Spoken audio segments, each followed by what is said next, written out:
Hello, welcome to KikiSimLive. My name is Kiki, and today I'll be creating another version of Ahsoka Tano. She has been requested many times, and I think the first time when I created her, immediately after I posted that video online, people were like, no, we want the different one.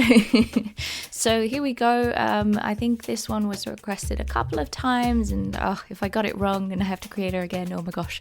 But yeah, this one is from season 3 when she's a Padawan. I have watched Star Wars, excuse me. But anyway, right now I'm creating the Leku, and I think last time when I created the more adult version of her Leku, because I think it grows with her species, or I'm not sure if it's just a headdress, and they change it as they go older, but grow older, sorry, not go older, grow older. This one is like a younger version, I guess. It's a bit shorter. It's only, well, it still has 3 tails. Not sure what they're called. But yeah, so the last time I did the more adult version of her, or the older version of her, I created it from box modeling, and I think this time my first attempt was to sculpt it in Blender 2.8, because I really want to use Blender 2.8. I don't get to use it a lot, especially when creating sim stuff. But I quickly realized I was going to have to retopologize everything anyway, so I don't know. I had a very good idea of what it needed to look like. I had I created some drawings, so like a front view, side view, and back view. So with that, I had a very good schematic drawing, and I then decided to draw it what seems to be like vertex by vertex. Anyway, it was actually very quick. You would think that this would be a very slow way to model something, but if you really know, if you are able to skip that sort of initial creative stage. And by the way that I sort of created the diamonds, I went back and created the other diamonds on the side of her head in the same way I did that last one, because I was really trying to keep the topology down, keep it manageable, create it in such a way that I wouldn't have to retopologize it, and also create it in such a way that it would be an easy way to unwrap it afterwards. And of course, if you are literally I guess creating something from scratch, vertex by vertex, it's a great way to just keep an eye on what the topology is going to look like eventually. Now, topology is definitely not one of my strong suits, but I do realize I am getting a little bit better with every project that I'm doing, and even though this one is not perfect, it's a whole lot better than the way I used to create topology. So I am using a mirror modifier. In the beginning I did start off with a wrap modifier. A skin wrap modifier, of course, I've let that one go now.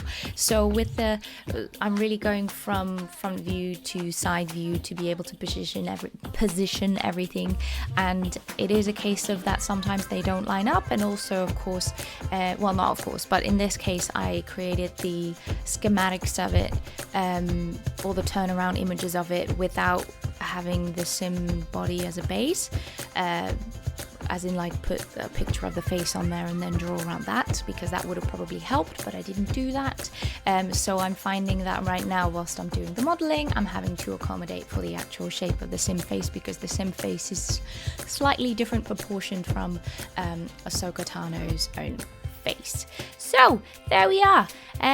Of course, I'm one of those people who's very excited for Journey Tuber 2 to come out. I think by the time I release this video, it's only going to be a couple of days left. I did start this project before I was aware that stuff pack was coming out, and I'll kid you not, at first I was really stressed. I was thinking like, no, what if The Sims has their own version of Ahsoka and I've just put all that effort in. But then one of my friends said that in the 2, Ahsoka doesn't show up for 2. So I was saved. But of course, she's a very beloved character, which is also why she's coming to The Mandalorian, which I'm very much looking forward to. Can't wait for season 2. Not too long of a wait left, so very excited. And I did hear that she will be in that one as well. So I am very excited. I'll be honest, I don't know that much about this character because I haven't watched the animated series, even though people keep telling me it's really, really good. Maybe once I've stopped watching Lucifer, which I'm watching at the moment, maybe that'll be one of the things that I will get into. Or maybe by that time, The Mandalorian Season 2 will be out, so in that case it will have to wait a little bit longer. But I know that she's a very beloved character. I think it's one of the characters that I get the most requests for.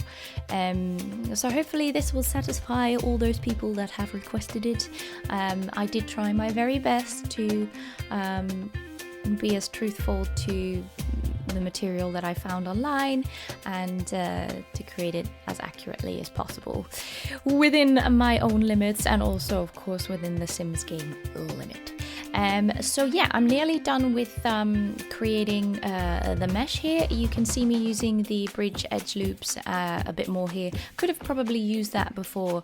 I didn't because I was really going vertex by vertex, but here I'm using a bit more of the shortcuts. And yeah, there's probably so many more tools in Blender that you could have used to make that modeling process speed up even more, or automate it even more, but I still think that this went very quick, so I'm not sad at all. So now I took the project to Blender 2.8. So before I was modeling in 2.7, taking it to 2.8 because I wanted to have a go at what would you call that? Paint it in 2.8, because apparently 2.8 is very good for that. So, and you can also use a layer system and everything, but it might be because I have 3 versions of Blender on my computer, but it actually kept crashing whilst I was doing the painting. So I block out the basics, and then after I've blocked out the base colors of this, I will take it to Photoshop and finish it there. I really wanted to try it, but obviously if it keeps crashing, then it's not really fun anymore, and if you have to keep redoing everything, it's not very productive. So anyway, I did some blocking out in Blender 2.8, and here I've taken it to Photoshop. I did actually also bake what is that called again? I've forgotten the one. Not just the crevices, but also, I don't know, like the one with the shadows. It has a name, I've forgotten it. But anyway, yeah, I'm using that map on top of that, and I've only unwrapped one side because I use a mirror modifier. Now, normally, I don't think that in-game they would do that. They would have a UV map for both sides because apparently it can interfere with the normals or whatever. The normal map or the shadow map, but this one doesn't have a normal map or a shadow map, so I just went with the normal colors, with the diffuse, and it does have a specular. Actually, it has a diffuse and a specular. Anyway, right now I am creating the chain. I will only show parts of this because I'm pretty sure it's very boring to see me place a billion of these, and actually the project took a lot longer than I made it seem right there. I did a lot of cutting and editing in that. Anyway, now I'm creating the outfit. I'm using a couple of the clothes items from the game itself to create, or sort of like Franken-mesh loads of bits together to create what I want. And in this case, obviously you have to adjust certain things because I took too much of a waste away from somewhere else. Anyway, it gets a little bit complicated. It's a bit of a puzzle. When you're doing this, I would recommend also making sure that the UV map is aligned where it should be, so connecting all the vertices after that, and also with the UV1. So that was the UV0 and then the UV1 map as well, because the UV1 map then determines which bits expand with the sliders in game, and if they are not touching where they should be, so if the vertices aren't on top of each other where they should be, or one where they should be, stop repeating that word now, then it can create difficulties later on where they are showing gaps. So when you are Franken-meshing all of this together and you are making adjustments to, like for instance this, then definitely make sure that afterwards you go and connect those vertices in the UV1 and UV0 map as well, because obviously with this already being existing game assets, they already come with a UV1 and a UV0 map. UV0 map being for the diffuse and the specular, I guess. well, basically just for the colors and the item, the texture of the item, and the UV1 map being for the sliders. So, and that's what I was just doing right there, adjusting the UV map, which personally I always find a very boring job, so I tend not to leave too much of that in my videos. But here I am adjusting some of them, just making them neat and tidy. I wish I had already by now found out a way to make that more automated, but I haven't, so I'm having to do a lot of it by hand. And also working in the UV1 map for me right now in Blender 2.79 is a bit scary because it keeps crashing whenever I stay in there for too long, so honestly, having 3 versions is definitely not helping me. So right now I am just creating some extra accessories. So she has some belts around her waist with a back pouch. That's going to be the back pouch, and the front is a buckle, and then she has that sash. Would it be called a sash? I don't know. Would it be called a guard to protect the front of the legs and the crotch? I'm not sure. But there is this shape that comes from the belts, goes down into the triangular point. Triangle? Yeah, triangle. Triangle? No, diamond. Yeah, diamond. So yeah, this is the pouch, and then this is the sash slash guard slash, I'm not sure what it is, decorative. Well, a sash would be decorative, I guess. So, anyway. That's what that is. And then there's also these little square bits that come out. I'm not sure what they are, if they are just decorative or if they're buckles. And as you can see, I'm constantly adjusting everything to keep it neat and tidy. And then there's a pin that I am modeling right now, and that pin, I think, I'm not sure because I haven't seen the show, but I think that might be where she attaches her lightsabers, because she has a double lightsaber. And fun fact right now, I am actually learning how to sword fight. It's not with lightsabers, but it's definitely something that I would like to learn later on in life. But it's a single sword, not a double sword. It would be cool though, although I'm not great with my left anyway.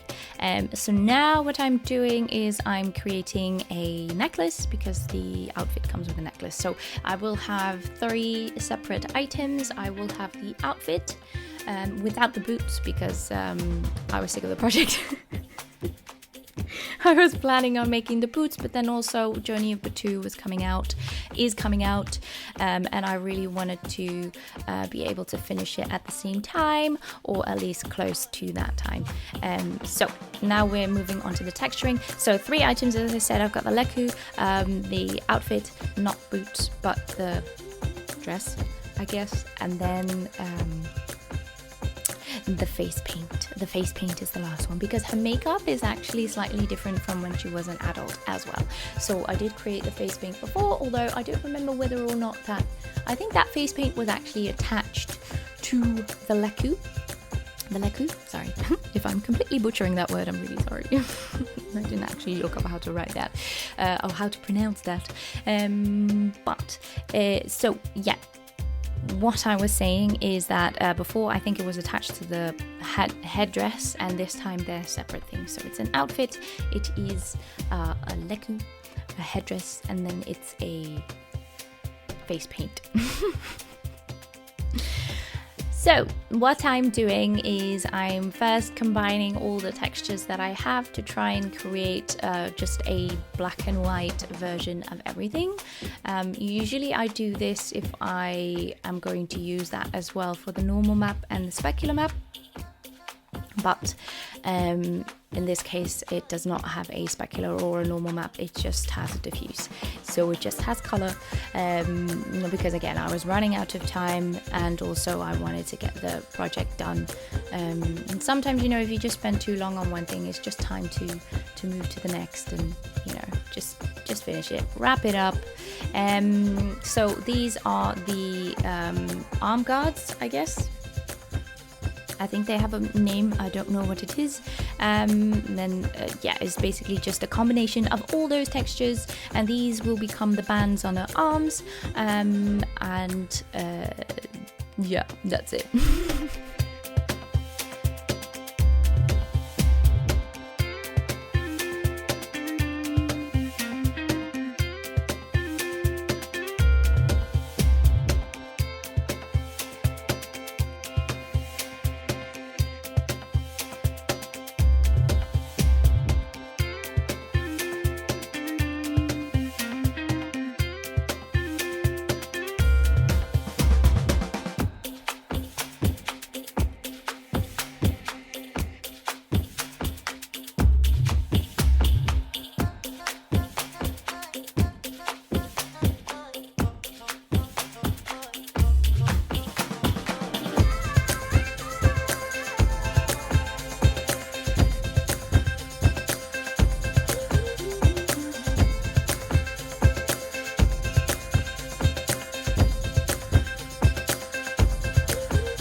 And now we're on to the face paint. As I said before, it's slightly different from the previous version that I created.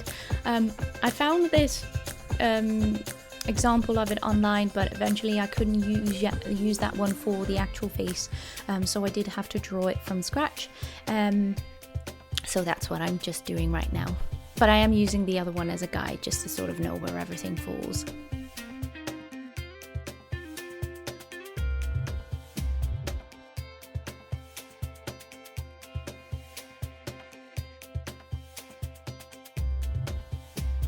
And here we go into Cass. So now I'm just giving her all of her items, including the Leku, and this is just a random generated sim. And now I will try my best to create her in Cass. And yeah, that will be the last bit. So thank you so much for watching, and I hope you're just as excited as I am for Journey to Batu. So yeah, have a lovely day. See you later, and bye bye.